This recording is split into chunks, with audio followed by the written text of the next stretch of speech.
Okay, so this is Laughing Gas by David Field, my real name. My name on my birth certificate. Most people know me as Dave Dobbs, which comes from Bob Dobbs, and Bob Dobbs has always been a massive influence in my antics, I suppose, and no more so than here. In actual fact, it just I use Dobbs as a kind of like in the same way Shakespeare was an anonymous name. So too is Dobbs, and so it doesn't matter really who the identity's here. The story is, it's based on a true story, but there's various characters who've been brought into the scene, and various complications that have been from other scenes, and just various bits from life experience that I've brought together into this one story to try and bring home some of the impact of a journey that I had in South America. And so I say it's loosely based on a true story. So it is all true, but it's various bits of truths from various places brought into this story to make it work better, and to and to make it and to bring about a more kind of holistic story, really, which the intention is to try and explore third, fourth, fifth, and sixth dimensions, and see if we can sort of like bring those kind of concepts into a story, or at least make an experience, look at an experience from these perspectives, and face the challenges. And when I wrote Laughing Gas, I knew that we were, facing. I knew back in 12, because of my experiences with parents that channel, and this whole process of asking questions through a very, very different means, i.e., channeling, i.e. kind of ceremonies like ayahuasca ceremonies and things like that, and also obviously research and investigation into what's really happening, and it it takes more balls than it does brains to speak truth, and really that's what Laughing Gas is about. It's a journey of tracking intentions, trying to track back to why you do the things you do, and what motivates you to be the best and most powerful person that you can be. Because if you can find that, you can find yourself. If you can find your most powerful source, what drives you, then you can find your purpose here on this earth. And it's a real good time to do that, because you're going to be faced with a lot of adversity now. A lot of people are going to try and pull you down to a very low vibration, and try and get you into a lot of hate, and try to get you to consent to driving the whole plane into war. And you've really you've been down this road before, believe it or not, and now you're hopefully learning from your mistakes. We all are, one way or the other. And I've made loads, and I'm sure you've made loads, and we've all made lots of mistakes. It's whether we can learn from them and then rectify them and make good of them. And I saw Britain leaving Europe back in 2008, which what drove me to write Laughing Gas. And then I published it in 2012, and I tried to warn of the woes of leaving Europe and this whole thing that was coming up, and people thought I was mad about Europe. And I saw Nibiru, and I've given all the flyby dates and everything else like that, and people thought I was quite mad about Nibiru as well. And now I think people are just starting to wake up to the concept that there really might be something there, and all those 2012ers, they really might have been on the money, like right on the money, like it arrived right in the central hub of our solar system, 2012 sharp, right. And this pilgrimage that I went on, which has enabled me to see this whole thing for good or bad, for right or wrong, for what benefit I've managed to bring to this whole story, seems very little, really. But maybe it's really got to come from you. Maybe this is all about you and what your choices you make. But this is a pilgrimage that I put together, and I want to take you on this pilgrimage, because I can't see me getting a big pilgrimage off the ground here at the moment, because my reputation for shouting out about Nibiru is just not really, people just think I'm mad. and it's safer. You know what I mean? It doesn't seems to matter what happens in the world, no matter how much, you can have nuclear power stations spewing out radioactive waste, but we just can't question anything above a given narrative, it seems. And so this book is just to help you a little bit. It's just to help you with that narrative, because if you can't move past your beliefs, then you're going to end up becoming them. And you might not want to be doing that. You might want to be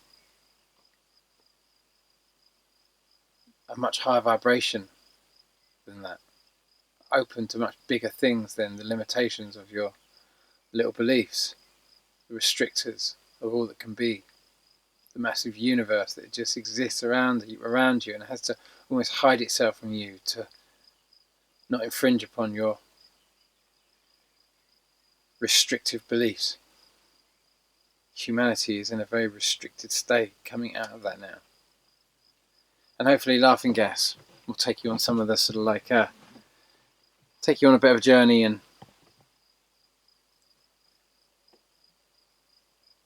help you understand why I wrote it and why you might need it for this time, especially for the passage of Nibiru. Because this is going to be a psychic challenge. So many of you are thinking about physical challenges. You're dealing with a challenge that you've never dealt with before. And the way of the shaman. It's a good thing to know how a shaman navigates in fourth dimensional reality.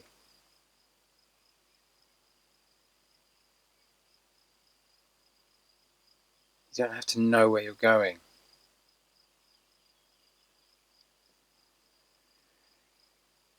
But there has to be intention. There needs to be intention. It's very difficult to fly without distinct intention. If not, you can get very lost.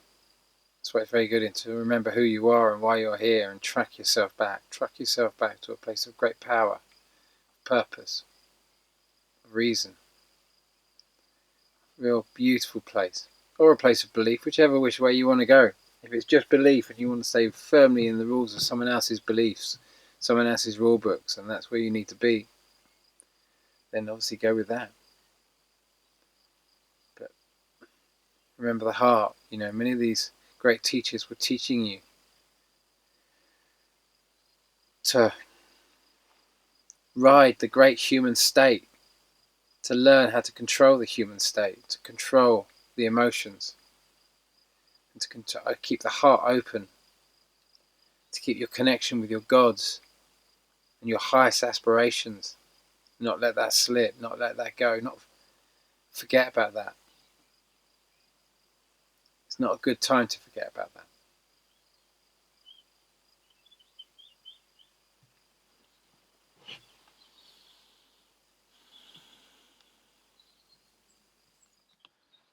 Okay, so it's dedicated to Catherine and to my mother Anthea. Thank you. Humpty Dumpty sat on a wall. Humpty Dumpty had a great fall. All the king's horses and all the king's men couldn't put Humpty together again. Welcome to the Wall. Chapter 1, The New World. Wednesday, 16th January 2008. It's often difficult to pinpoint the predominant aromas and sometimes almost rancid smells which greet you when you first arrive in a new country.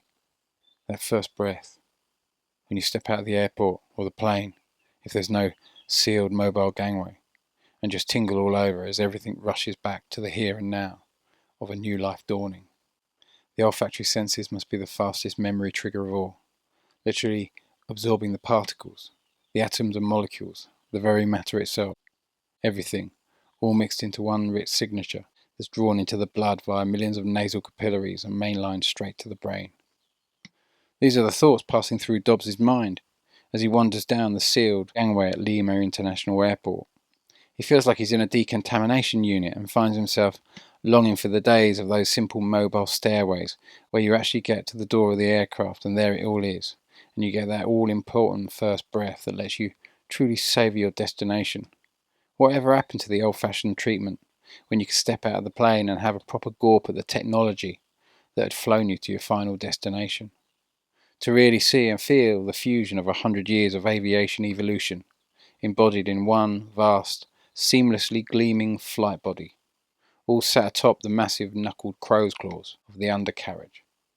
Inside this sealed tunnel, he can't appreciate the full significance of his arrival, only the clinical separation from all he craves. At last, stepping slowly out of the airport, he can soak up the freshness of the new day amongst the arriving passengers, their bustling pace contrasting sharply with his own slow, vacant gander. The air has many familiarities, but the one aroma for which he unwittingly searches is missing.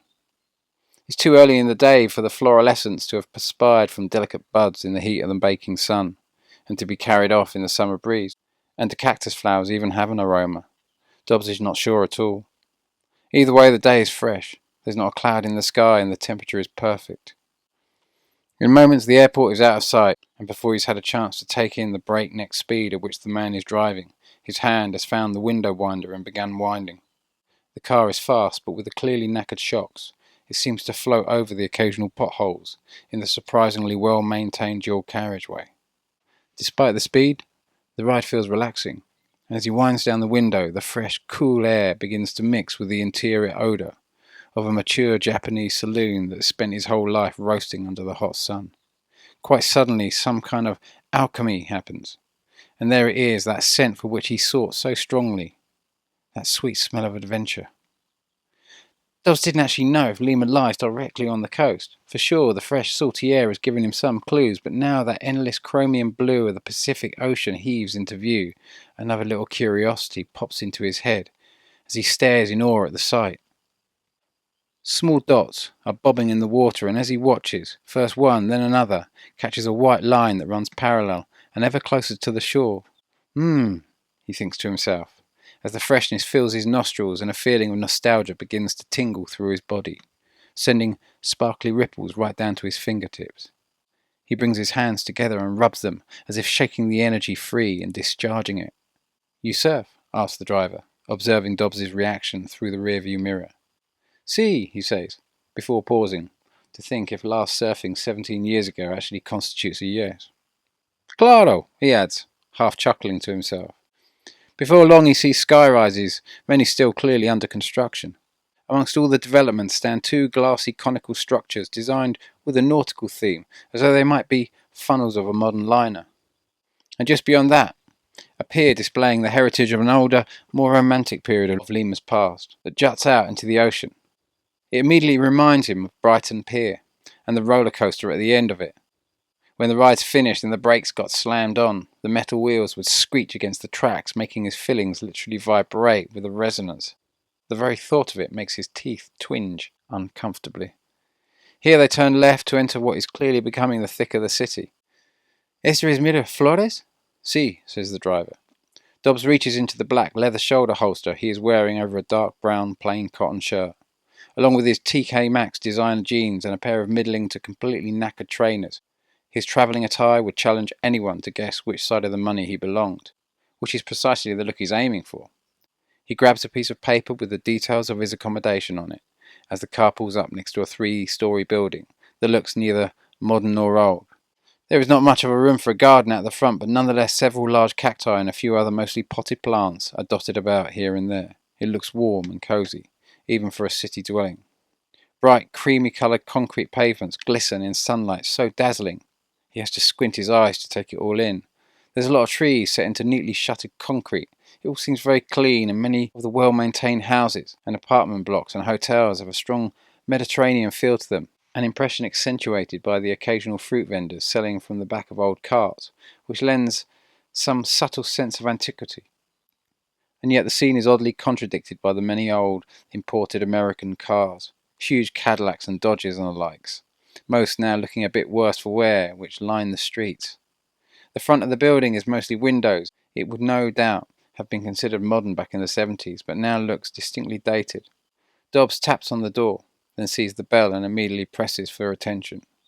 He peers in through the window and can see a large room, open plan and quite sparsely laid out, with a sunny area to the rear filled with an array of even more brightly potted foliage.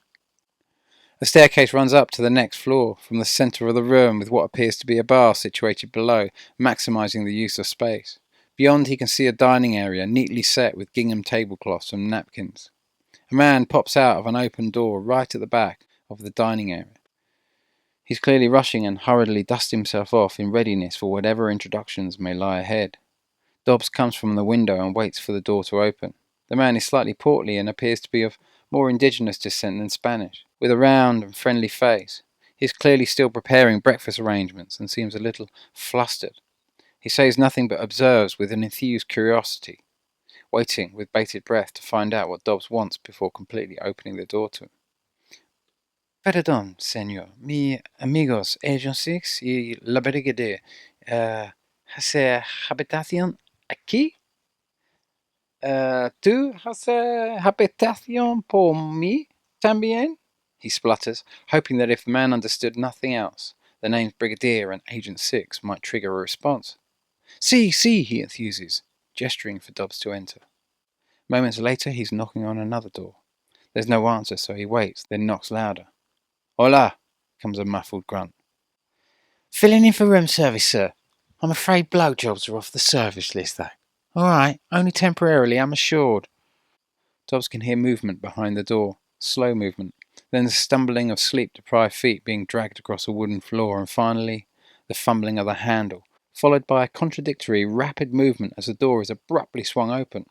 There stands Agent 6 in his boxers. He's squinting while supporting a smile that doesn't quite manage to radiate across his whole face, but just more his vocal area.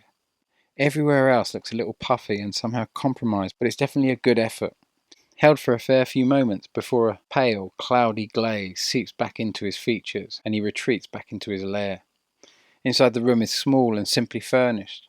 There's a pair of paintings on the walls and a couple of single beds, one of which is empty and clearly unused.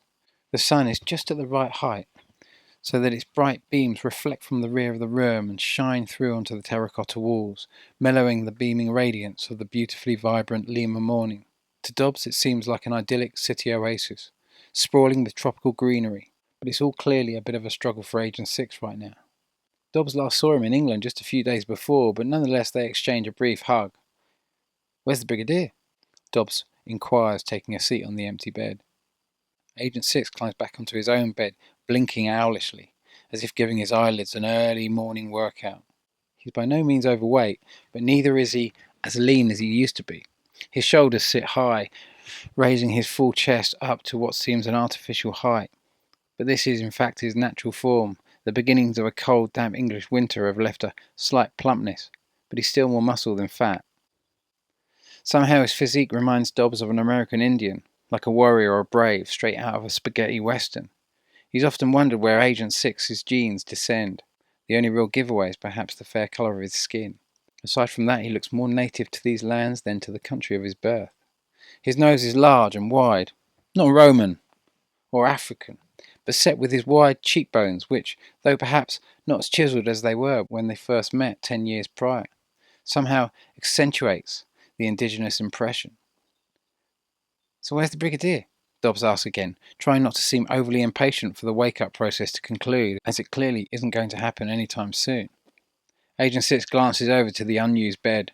Then he sits back and inhales. He's almost smirking, whilst somehow pouting his lips, then lets out a long, slow breath, simultaneously shaking his head with a gleeful look of mock disapproval in his eyes. Dobbs flicks his fingers and gently rubs his hands together. You dirty bunch of caners, he grins. Agent 6 doesn't look best pleased with himself. Not that Dobbs wants to make him feel guilty. If anything, he's quite envious that he's missed out on all the fun. But Agent 6 is way too thick-skinned to truly take offence anyway, and shrugging it all off, he drags himself out of bed and into the adjoining bathroom. "You'll make it in a few days, he reckons," he shouts back, not too interested in engaging in a conversation through a wall though. He walks over and inspects one of the paintings on the wall instead. There were several images from his childhood that always stood out in his mind. One was a picture in a kid's geography book of a man standing alone on a beach, looking towards an approaching wave that appeared about half a mile high. The artist had obviously placed the man in the picture to give the scene a little perspective. But as a kid, he never really understood things like that and would just stare for ages at the unstoppable wall of water. He was clearly only seconds away from the man, and yet he just stood there, his arms down by his sides, staring up at what, back then, would have been called a tidal wave. Though these days, of course, even kids would know it's really a tsunami, as the moon doesn't shift water in those sort of volumes. Nonetheless, Dobbs had always wondered what was going through the man's head as he calmly stood there, just waiting to die. It sometimes seemed to him that perhaps the man just couldn't actually see it. The other image he always remembered was on the wall of his grandparents' caravan.